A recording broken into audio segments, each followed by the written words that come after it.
اسلام کی تعلیمات میں ایک بہت اہم تعلیم اپنے عہد کو پورا کرنا ہے۔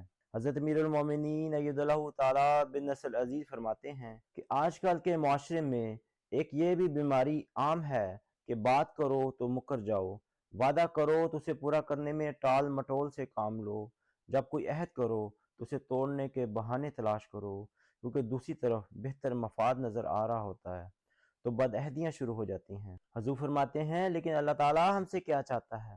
فرمایا اگر تم میری محبت چاہتے ہو، یہ چاہتے ہو کہ تم سے راضی رہوں، اور یہ چاہتے ہو کہ تمہاری دعاؤں کو سنوں، تو تقوی اختیار کرو، مجھ سے ڈرو، میری تعلیم پر عمل کرو، اور تعلیم میں سے ایک بہت بڑی اہم تعلیم اپنے عہد کو پورا کرنا اور اپنے وعدوں کا پاس رکھنا ہے۔ قرآن کریم نے مختلف پیراؤں میں عہد پر روشنی ڈالی ہے۔ فرمایا کہ نیکیاں قائم کرنے کے لیے حقوق اللہ، حقوق العباد بھی ادا کرو، اور اللہ تعالیٰ سے کیے گئے عہد کو پورا کرو، اور بندوں سے کیے گئے معاہدوں اور وعدوں پر بھی عمل درآمد کرو۔